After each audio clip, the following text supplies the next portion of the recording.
देखो भैया, अब MPCE 013 का हम पेपर करेंगे। इसके एक क्वेश्चन हम डिस्कस करेंगे। Define couple therapy and discuss the approaches to the couple therapy.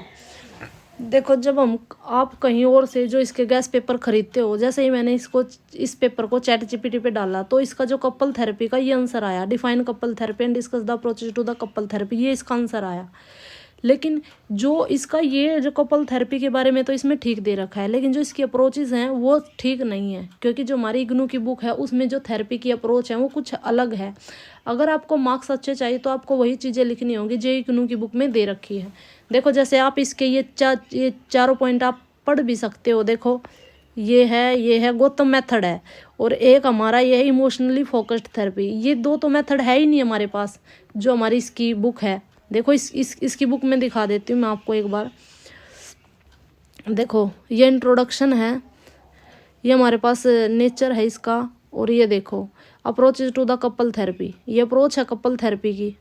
ठीक है, ये देखो, ये अप्रोचेज है, ये पहली अप्रोच है, साइकोडायनेमिक थेरेपी है।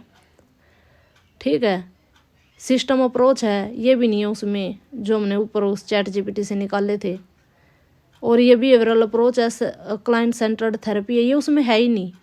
ठीक है, तो हमने इसी चीज़ के ऊपर ध्यान देना कि अगर हमने अच्छे मार्क्स चाहिए तो वही चीज़ें लिखनी पड़ेंगी जो कि हमारी इग्नू की बुक में दे रखी हैं। तो सबसे पहले हम इसका इंट्रोडक्शन कर लेते हैं, क्योंकि इंट्रोडक्शन अगर आप लिखते हो तो एक अच्छे मार्क्स आएंगे। देखो, मैं आपको एक मोटी मोटी चीज़ें बता देती हूँ। कपल थेरेपी क्या होती है? कपल का मतलब होता है एक पेयर जिसमें दो बंदे रहते हैं, एक जेंट्स होता है, एक लेडीज़ होती है।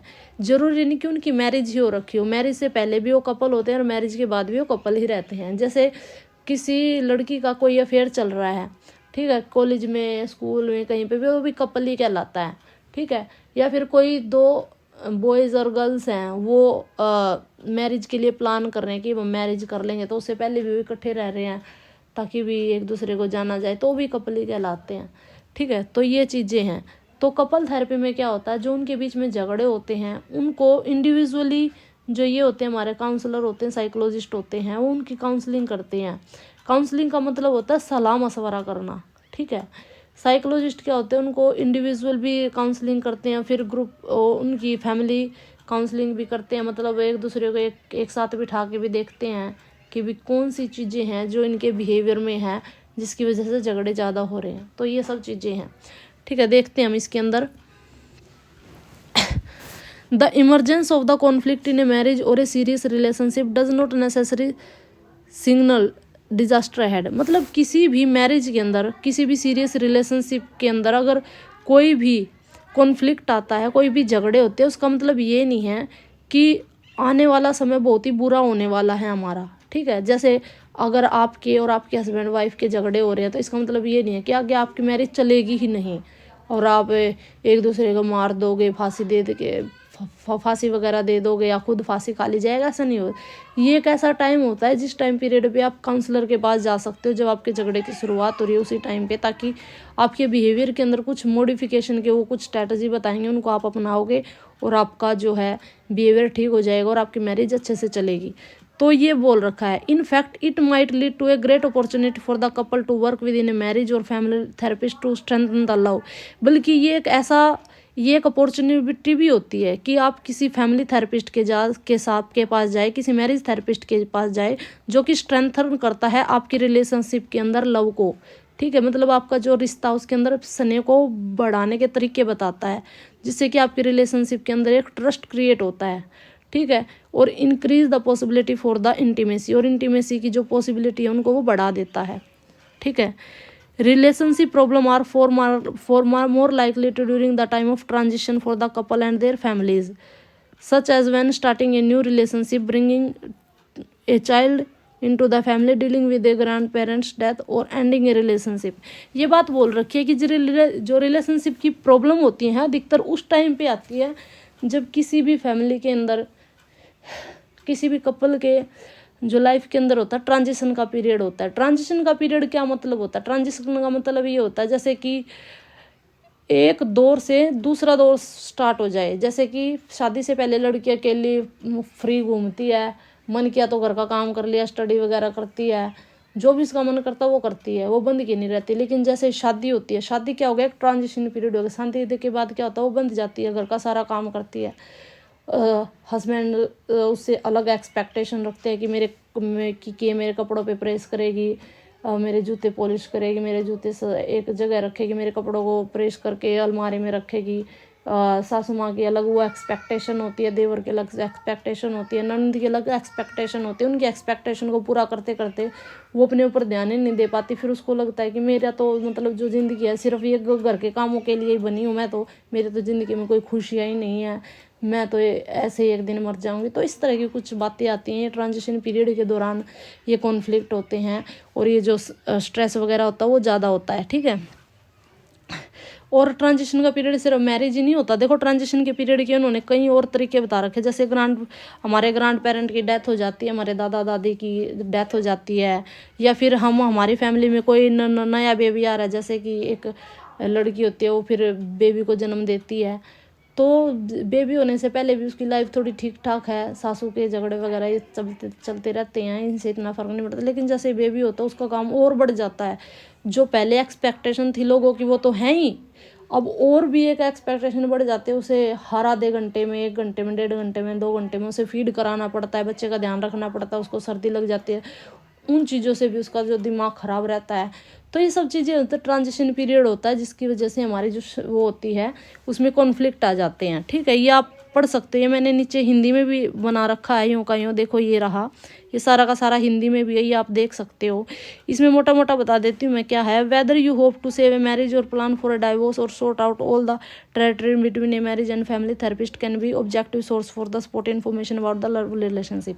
इन्होंने ये बात बोल रखी है, चाहे तो आप किसी मैरिज का प्लान कर रहे हो, या डिवोर्स देने की बात सोच रहे हो, या फिर आपके जो झगड़ों के बीच में आपके जो झगड़े हो रहे हैं उनको आप ठीक करना चाहते हो, तो एक जो फैमिली थेरेपिस्ट होता है ना, वो एक निष्पक्ष तौर पे आपको एक सही सलाह देता है। ऑब्जेक्टिव सोर्स का मतलब होता है निष्पक्ष स्रोत होता है वो, मतलब बाइस नहीं होता वो, ये नहीं होता कि आपकी ज़्यादा साइड लेगा उसकी ज़्यादा साइड लेगा, क्योंकि ये वो थर्ड पर्सन है।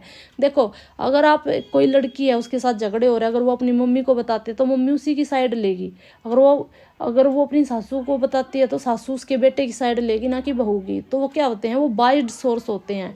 लेकिन ये जो हमारे थेरेपिस्ट होते हैं ये ऑब्जेक्टिव सोर्स होते हैं, जो कि वो ऑब्जेक्टिव सोर्स की तरह काम करते हैं, और उनकी बातें हमें मानी भी जाती है, क्योंकि हमें पता है कि उनका ना ही तो हमसे कुछ लेना, ना हमारे हस्बैंड से कुछ लेना, लेकिन फिर भी हमें एक सलाह दे रहे हैं। तो एक जर्नल वे से जो चीज़ों को समझ करके सलाह देते हैं। तो ये सब चीज़ें हैं, तो इन सब चीज़ों में हम जो है ना इनका यूज़ कर सकते हैं। With nature and definition of couple therapy and follow it up with approaches to the couple therapy under this.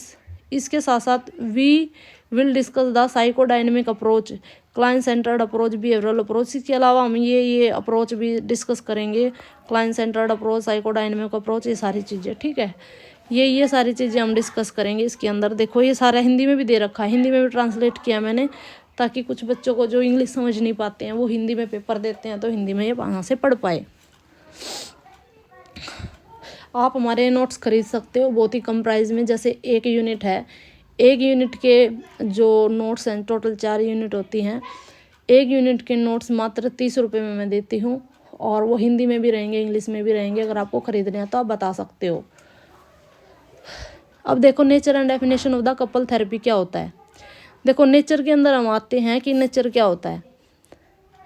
The term couple therapy, marriage counselling and marital therapy, ये क्या होते हैं, ये देखो डेफिनेशन के अंदर की बातें। ये marital therapy, marriage counselling, couple therapy, इन सब का जो एक प्रोसेस, इनको ना इंटरचेंजेबली यूज़ कर लेते हैं, मतलब एक दूसरे की जगह पे, इसकी जगह पे ये यूज़ कर लिया, इसकी जगह पे ये, मतलब नाम का ही फ़र्क है बस।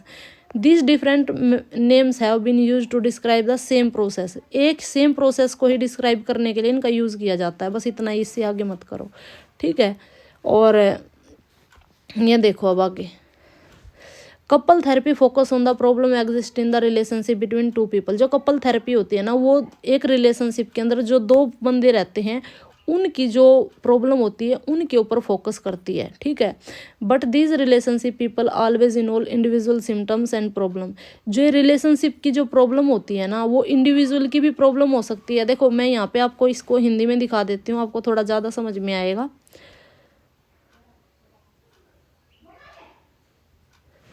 कपल थेरेपी का जो उद्देश्य होता है, दो लोगों के बीच में मौजूद समस्या पर ध्यान देना होता है, लेकिन ये संबंध समस्या अक्सर व्यक्तिगत लक्षणों और परेशानियों से भी जुड़ी हो सकती है। मतलब जो ये समस्याएं होती है ना, जरूरी नहीं कि उनके बीच में झगड़े इस वजह से हो रहे हैं कि एक दूसरे को समझ नहीं रहे, उनकी खुद की भी पर्सनल प्रॉब्लम हो सकती है। जैसे मान लिया जाए किसी लड़की का जो नेचर है वो एग्रेसिव है, तो इसकी पर्सनल प्रॉब्लम है, तो इंडिविजुअल सिम्टम्स पे भी ध्यान दिया जाता है। भी उसका जो साइकी है, उसका व्यवहार करने का जो तरीका है, वे ऑफ थिंकिंग, वो कैसा है, उस पर भी डिपेंड करती है अभी झगड़े हो रहे हैं या नहीं हो रहे हैं। ठीक है, तो यही बातें हैं। साथ ही संबंधों में झगड़े, साथ ही उनके बीच में जो झगड़े, जो संबंध है उनके, मतलब एक शादी का जो बंधन होता है, उस रिलेशनशिप के अंदर भी जो झगड़े हो रहे हैं उनके ऊपर भी ध्यान दिया जाता है। ठीक है, तो ये मैंने इसलिए दिखाया तो क्योंकि आपको समझ आए कि भी हमारे पास जो हिंदी में भी हमने अच्छा सा ही ट्रांसलेट किया है। For example, if you are constantly arguing you, देखो उन्होंने एक एग्जाम्पल दे रखा है कि फॉर एग्जाम्पल अगर आप अपने स्पाउस को, अपने जीवन साथी को लगातार आर्ग्यू कर रहे हो, उसके साथ बहस कर रहे हो, कुछ कुछ कह रहे हो उसको, you will probably also be chronically anxious and angry और डिप्रेस्ड। तो आप बहुत ही बुरे तरीके से, क्रोनिकली का मतलब बहुत ही ज़्यादा तरीके से एंसियस हो सकते हो, चिंतित हो सकते हो, गुस्सा हो सकते हो, डिप्रेशन में भी जा सकते हो। और if you have difficulty to controlling your temper, अगर आपको अपना गुस्से को कंट्रोल करने में प्रॉब्लम होती है, तो you will have more argument with your partner, तो आप और ज़्यादा उसके साथ झगड़ा करोगे, अपने पार्टनर के साथ, और ज़्यादा झगड़ा करोगे तो झगड़े धीरे धीरे धीरे धीरे बढ़ते जाएंगे। ये सब चीज़ें हैं इसमें। इन कपल थेरेपी के अंदर, कलर चेंज कर लेती हूँ, इन कपल थेरेपी के अंदर the psychologist will help you, जो साइकोलॉजिस्ट है वो आपको हेल्प करते हैं, एंड योर पार्टनर, और आपके पार्टनर को भी हेल्प करते हैं, identifying the conflict issue, conflict के क्या इशू हैं, क्या कारण हैं। ठीक है, कॉन्फ्लिक्ट के मतलब झगड़े के क्या कारण है, आपकी रिलेशनशिप के अंदर जो झगड़े हो रहे हैं उनका क्या कारण है, आपको भी हेल्प करेंगे, आपको भी ये समझाएंगे कि ये चीज़ यहाँ पे प्रॉब्लम हो रही है उसको। ठीक है, ये सब चीज़ें। And you will have to decide whether changes are needed in the relationship and will help you to decide, और आपको वो हेल्प करेंगे ये चीज़ डिसाइड करने में कि आपको कौन कौन से चेंज करने हैं आपके व्यवहार में, जिससे कि आपकी जो दोनों के दोनों आप इस रिलेशन से सेटिस्फाइड रहो, अपनी मैरिज लाइफ में खुश रहो। ठीक है, ये सब चीज़ें हैं। आगे देखो, These changes may difficult way of interacting with the relationship, or they may be individual changes related to the personal psychological problem.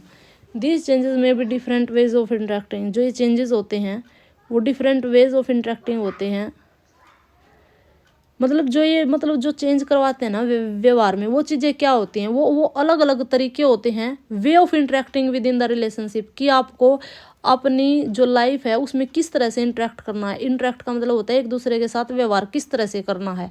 ये जो कुछ ये टेक्निकल वर्ड है, इंटरेक्ट विद द रिलेशनशिप, और they may be individual changes related to the personal psychological problem, ये उनके खुद के इंडिविजुअल चेंजेस भी हो सकते हैं। इंडिविजुअल चेंजेस का मतलब जैसे लड़की का नेचर कैसा, गुस्से वाला, तो ये इसकी इंडिविजुअल प्रॉब्लम है, तो उसके लिए इंडिविजुअल चेंजेस बताए जाएंगे कि वे आपको अपने गुस्से को किस तरह से शांत करना। जैसे कुछ योगा, जैसे अभी मैंने इंटर्नशिप की थी तो हमारी मैडम प्रियंका मैम में वो क्या बताती थी, कुछ योगा बता देती, जैसे भ्रामरी योद्ध की तो बताती थी, अनुलोम विलोम बताती थी, ओम के प्राणायाम बताती थी, ये 3 प्राणायाम बताती थी, और उनसे बहुत ही ज़्यादा 30 से 40% उनका जो स्ट्रेस का लेवल होता है, गुस्से का जो नेचर होता है वो शांत हो जाता है, जिससे उनके झगड़े फिर कम होते हैं। तो वे क्या होते हैं, इंडिविजुअल चेंजेस होते हैं।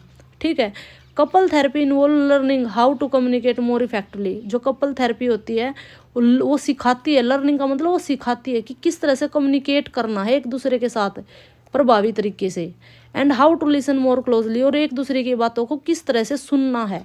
देखो कई बार हम एक दूसरे की बातें सुनते नहीं है, जैसे लेडीज़ कुछ कह रही है उसके हस्बैंड सुनते नहीं है, तो अगर वो सुन भी ले ना तो ये भी एक टॉक थेरेपी के अंदर आता है, क्योंकि उसकी जो अंदर की बातें होती हैं, जैसे मान लीजिए उसकी सासू माँ ने कुछ बोल दिया और वो सारी बातें अपने हस्बैंड को बताती है, अगर उसके हस्बैंड उसकी बातें नहीं सुनते हैं तो उसका स्ट्रेस लेवल और बढ़ता जाएगा। लेकिन अगर उसकी बातें सुन भी ले ना, वो सिर्फ सुन भी ले और कुछ वो ना करे, बस ये कह दे चलो भाई मम्मी का तो नेचर ऐसा ही है ना, तू ज़्यादा बुरा मत माना कर, अगर ऐसा भी बोल देते हैं ना, तो ये भी चीज़ें क्या होती हैं, उनको जो स्ट्रेस का लेवल होता है वो कम करती हैं।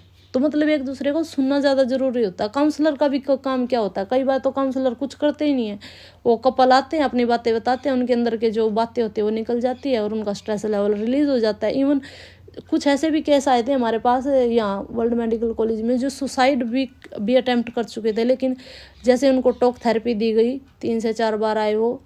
मेरे आगे तो 3 से 4 बार आए थे, क्योंकि मेरे तो 45 डेज़ की इंटर्नशिप थी, मेरे आने के बाद भी आए होंगे तो पता नहीं। तो उनका बहुत एक दूसरे का व्यवहार होता है वो शांत सा हो जाता है, क्योंकि उनके अंदर की जो बातें होती हैं वो बाहर निकल जाती हैं। तो ये चीज़ें होती हैं, थोड़ा सा इन चीज़ों पे ध्यान दिया जाए, ठीक है। अब थोड़ा इतना ज़्यादा टाइम वेस्ट नहीं करते हैं, अपना approaches to the couple therapy पे आ जाते हैं कि अप्रोचेज कौन कौन सी हैं। देखो, आप किसी के नोट्स खरीदते हो, वो सारे के सारे चैट जीपीटी से, गूगल जेमिनी से बनाते हैं, और फिर उसमें जो अप्रोचेज होती हैं वो अलग आ जाती हैं, और फिर वो लिखोगे तो आपको मार्क्स नहीं मिलेंगे। आप अपनी इग्नू की बुक से पढ़ो, अगर इग्नू की बुक से पढ़ने में प्रॉब्लम आ रही है तो ये नोट्स ले सकते हो, इसमें मैंने हिंदी इंग्लिश में ट्रांसलेट किया है। अगर आप कहोगे तो जो मैंने फ़ोटो लगा रखे हैं इनको भी मैं टाइप फॉर्म में भी चेंज कर सकती हूँ, बट ये मैंने इसलिए लगाए हैं पहली वीडियो में, ताकि आपको ये श्योर हो जाओ कि हाँ मैंने वही कंटेंट लिखा जो इग्नू की बुक में है, ठीक है। Approaches to the couple therapy, couple therapy की क्या अप्रोच है, ठीक है, ये देख लेंगे हम। इतना तो आप पढ़ लेना, हिंदी में भी दिया हुआ है, समझ में आ जाएगा, ठीक है। देखो, सबसे पहले अप्रोच हम पढ़ेंगे psychodynamic therapy and couple counselling. क्या होता है साइकोडायनेमिक? साइको का मतलब समझो, साइको का मतलब होता है बिहेवियर। क्या होता है? बिहेवियर। और इसका जो वैसा मीनिंग होता है वो होता है माइंड या फिर सोल। ये दो मीनिंग होते हैं, इनमें से सबसे मेन मीनिंग होता है माइंड। ये माइंड ध्यान रखना आप, ठीक है, ये माइंड ध्यान रखना आप।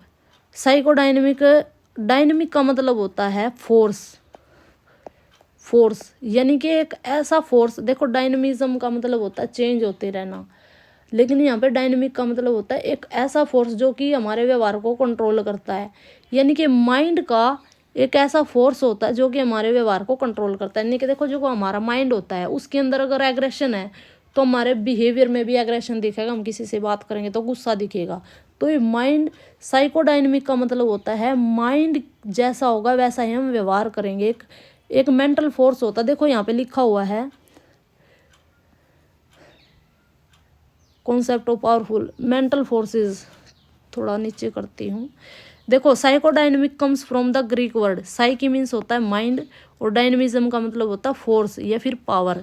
Therefore it's इटिमोलॉजिकल meaning is power of the mind, mind की पावर या फिर mental forces which accurately reflect the concept of powerful, ठीक है। जो ये हमारे देख, लेकिन इसका एक और मीनिंग होता है, जैसा कि जो हमारे से जो सिगमंड फ्रायड है उन्होंने साइको एनालिटिक अप्रोच दी थी। साइको एनालिटिक के अंदर आता है साइकोडायनेमिक वर्ड। साइकोडायनेमिक का मतलब होता है हमारा जो दिमाग है उसके कई सारे लेवल होते हैं। उसके अंदर होता है कॉन्शियस माइंड, अनकॉन्शियस माइंड। जो अनकॉन्शियस माइंड होता है उसमें हमारे पास्ट के कुछ इवेंट होते हैं जो हम भूल जाते हैं। जैसे आज मेरी शादी हो चुकी है, बचपन में मैं बहुत ही ज़्यादा गरीबी में पली बड़ी हुई, लेकिन आज वो मुझे चीज़ें याद नहीं है, लेकिन वो चीज़ें मेरे बिहेवियर को आज भी जो है ना मॉडिफाई करती हैं। जैसे कि मैं ज़्यादा खर्चा नहीं करती हूँ, बेफालतू की चीज़ों पे मैं वेस्ट नहीं करती हूँ। इवन मेरी सासू माँ भी मुझे कई बार बोलती है ये कमाने का क्या फ़ायदा जब तू खर्च ही नहीं करती है। क्योंकि जो मेरा अनकॉन्शियस माइंड है उसमें कहीं ना कहीं चीज़ें दबी पड़ी हैं। उसमें ये है कि हाँ, मैंने गरीबी देख रखी है, मैंने कभी पैसे खर्च किए ही नहीं, तो आज मैं अच्छा पैसा कमा रही हूँ फिर भी मैं बहुत कम खर्चा करती हूँ, पैसे ज़्यादा बचाने पे ध्यान देती हूँ, ठीक है। तो ये सब चीज़ें हैं इसमें। Psychodynamic comes from the Greek word psyche means soul or mind and dynamism means force. Therefore, its etymological meaning is power of the mind and mental forces which accurately reflect the concept of powerful. ठीक है, ये हो गया। Psychodynamic therapy and couple counselling क्या होती है ये? As the oldest of the modern therapists, psychodynamic therapy is based in a highly developed and multifaceted theory of human development and interaction.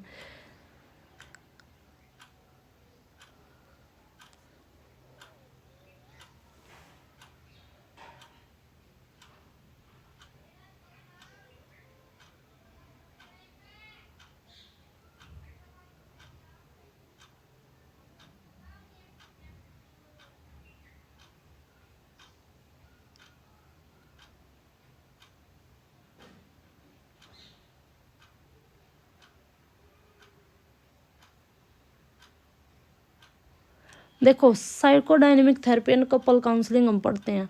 Psychodynamic का मतलब मैंने आपको बता दिया कि हमारे अनकॉन्शियस माइंड में कुछ चीज़ें होती हैं जो कि हमारे व्यवहार को चलाती हैं। जैसे हमारे अनकॉन्शियस माइंड में चीज़ें दबी होती हैं, वो भी हमारे प्रेजेंट के बिहेवियर को अफेक्ट करती हैं। ये चीज़ आप अपने ध्यान में रखना साइकोडायनेमिक आते ही।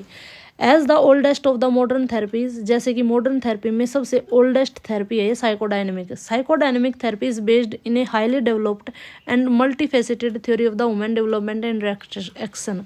देखो ये बात बोल रखी है, मैं इसको थोड़ा सा आपको हिंदी में दिखा देती हूँ। ये बात बोल रखी है कि सबसे पुरानी आधुनिक उपचार पद्धतियों में से एक है जो ये साइकोडायनेमिक थेरेपी, एक अत्यंत विकसित और बहुआयामी सिद्धांत पर आधारित है। अत्यंत विकसित और बहुआयामी सिद्धांत पर आधारित है। इसका मतलब ये है कि मानव का किस किस तरह से धीरे धीरे डेवलपमेंट हुई है, और जैसे जैसे डेवलपमेंट हुई है तो उसके इंटरेक्शन के किस तरह के तरीके हुए। देखो जैसे आज से 100 साल पहले आप चले जाओ तो वहाँ पे जो लोगों के डेवलपमेंट थी वो कम थी, तो उनके बिहेवियर के तरीके भी अलग थे। आज हमारा जो डेवलपमेंट है वो ज़्यादा हो रखा है। आज हमारे फ़ोन में हाथ में आईफोन आ गया, 4G आ गया। पहले ऐसे सब चीज़ें नहीं थी, इवन कॉल करने के लिए भी STD पे जाना पड़ता था। ठीक है, तो आज हमारे बिहेवियर के तरीके अलग हैं, हमारा रहन सहन खान पान सब चीज़ें बदल गई हैं। तो ये जो साइकोडायनेमिक थेरेपी है, ये इन सब चीज़ों को आपस में जैसे जैसे ह्यूमन का डेवलपमेंट कैसे हुआ है और उनको एक दूसरे के साथ इंटरेक्ट करने का कैसे कैसे तरीका बदला, उस चीज़ों को ये समझती है। और अंतर्दृष्टि आधारित पद्धति यानी कि इंसाइट यानी कि माइंड का यूज़ करके हमारा उन चीज़ों पे मतलब ऐसे नहीं है मतलब रफली देखती है, ये बहुत ही ज़्यादा गहराई में जाके दिमाग का यूज़ करके और तब जाके व्यवहार में प्रकट होने वाली अचेतन भावनाओं पर व्यवहार केंद्रित करते हैं। अचेतन भावनाओं का मतलब होता है अनकॉन्शियस जो बिहेवियर होते हैं हमारे बिहेवियर में वो दिखते हैं। देखो मैं दिखा देती हूँ ऊपर, इंग्लिश में ही अच्छे से समझ में आएगा ये।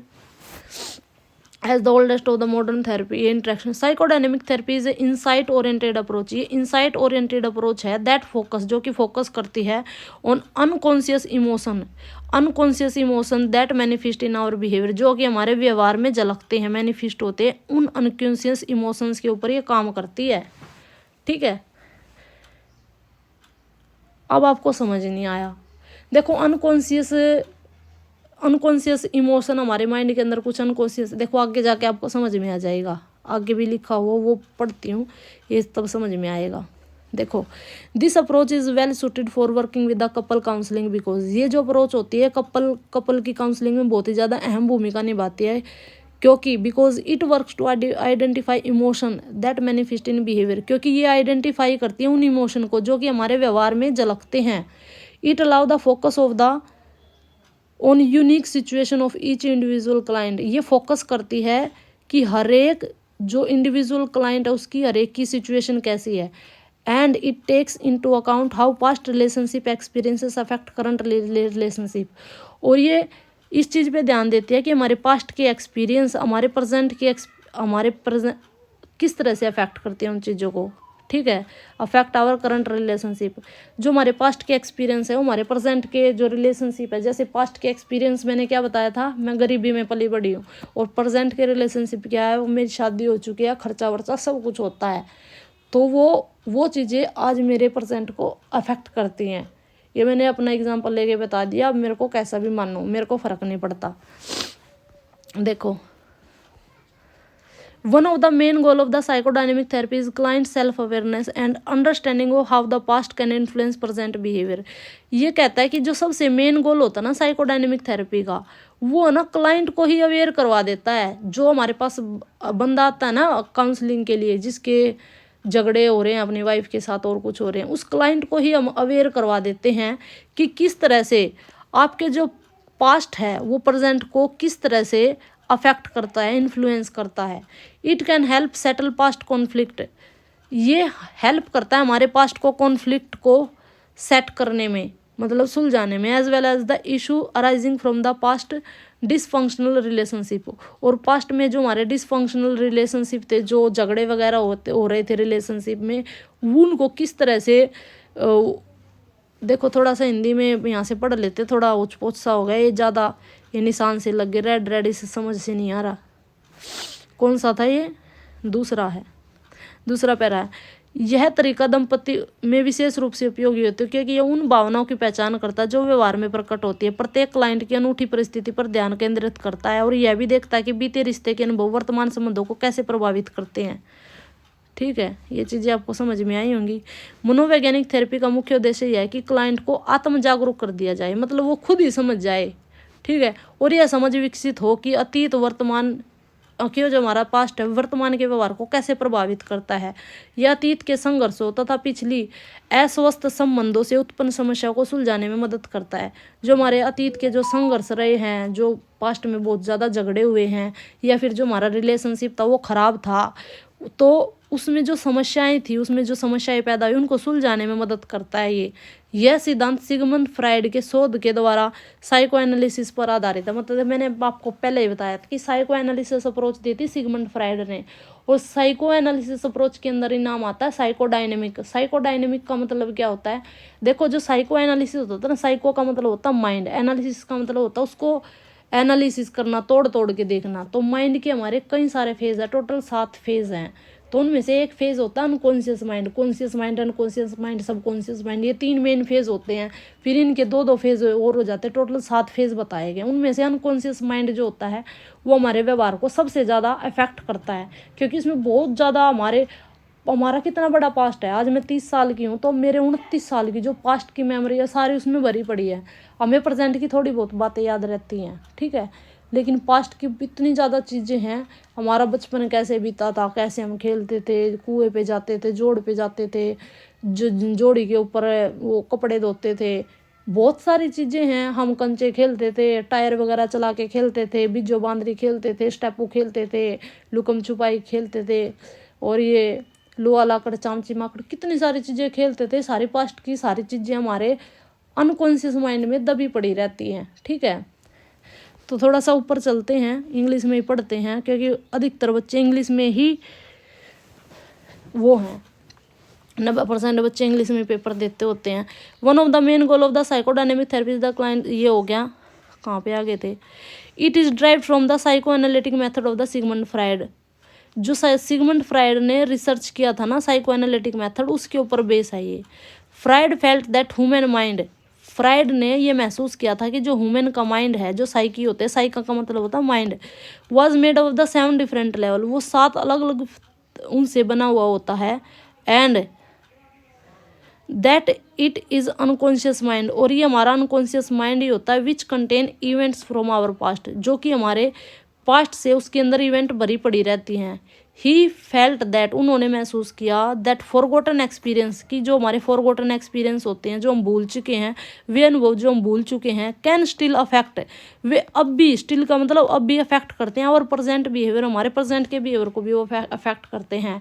इन ऑर्डर टू ट्रीट दिस, इस चीज़ को ट्रीट करने के लिए Freud develop a method, Freud ने एक मेथड डेवलप किया, by which memory and association could be brought to the surface, जिसकी वजह से हमारी जो हमारी मेमोरीज हैं और एसोसिएशन है, वो उनको हम सरफेस पे ला सके एंड एग्जामिन, और उनको एग्जामिन कर सके हमारे करंट के बिहेवियर को सुधारने के लिए। देखो, जो हमारे पास्ट की मेमोरी हमारे दिमाग में भरी पड़ी है और उनका प्रेजेंट से क्या कनेक्शन है, क्या एसोसिएशन है, उन चीज़ों को पता लगाता है सिगमंड फ्राइड का ये method, psycho analysis psycho dynamic method है। ठीक है, और फिर वो जब उन चीज़ों का पता लग जाता है कि भी इसके पास्ट के इस तरह के एक्सपीरियंस है, तो इस तरह से वो करंट के बिहेवियर को सुधारने में मदद करता है। फॉर एग्जांपल, जैसे कि एक मैं एग्जांपल देती हूँ आपको, जैसे मैंने एक काउंसलिंग देखी थी मैडम की, मैडम ने एक लेडीज़ की काउंसलिंग की थी, तो उसमें उसने बताया कि मेरी सासू माँ मेरे बहुत ज़्यादा झगड़ा करती है, ये करती है, वो करती है। तो उन्होंने बताया कि देखो, आज से इतने दिनों तक वही घर का सारा काम करती थी, रोटी बनाती थी, उसके बेटे उसकी मम्मी के हाथ की रोटी खाते थे, कपड़े वही धो रही थी, सारा मतलब उसके घर ऊपर डिपेंड था। लेकिन जैसे ये बाप आए तो सारी चीज़ें आपके ऊपर डिपेंड होगी, तो उसको ऐसा लगता है कि मेरी वो वैल्यू नहीं हो रही है जो पहले थी। ठीक है, तो ये कुछ मेमोरीज हैं पास्ट की, एसोसिएशन है, उनको सरफेस पे लेके आई हमारी मैडम उनके सामने, जिसकी वजह से उसको भी समझ में आया है कि मम्मी का बिहेवियर से चिड़चिड़ा इसलिए हो जाता है क्योंकि अब उन्हें ऐसा फील होता है कि मेरी वो वैल्यू नहीं रही जो पहले थी। तो ये कुछ ऐसी चीज़ें होती हैं जो कि उन्होंने बताई। देखो मेरा एग्जाम्पल सही लगा तो ठीक है, कमेंट में लिख देना, अगर अच्छा नहीं लगा तो वो भी लिख देना। अच्छा लगे लिखो, बुरा लगे वो भी लिखो, वीडियो अच्छी लगे वो भी लिखो, खराब लगी वो भी लिखो। अगर अच्छी लगी तो लाइक करके जाओ, अगर पसंद नहीं आया तो डिसलाइक भी करके जाओ, मुझे कोई फ़र्क नहीं पड़ता, लेकिन कुछ तो करो, बस इग्नोर मत करो। लाइक करो, अनलाइक करो, सब्सक्राइब करो, मत करो, कमेंट अच्छा लिखो बुरा लिखो, लेकिन इग्नोर मत करो मेरी वीडियो को बस। ठीक है, ठीक है। तो ये साइकोडायनेमिक अप्रोच ये हिंदी में मैंने दिखा दी है। नेक्स्ट वीडियो में हम इसकी जो सेकंड अप्रोच है वो पढ़ेंगे, system approach and couple counselling, ये पढ़ेंगे। और इसकी और भी कई सारी अप्रोच है, वो सारी अगली वीडियो में हम कवर कर लेंगे, क्योंकि थोड़ी लंबी वीडियो हो जाती है, फिर यूट्यूब पे अपलोड में टाइम लेती है।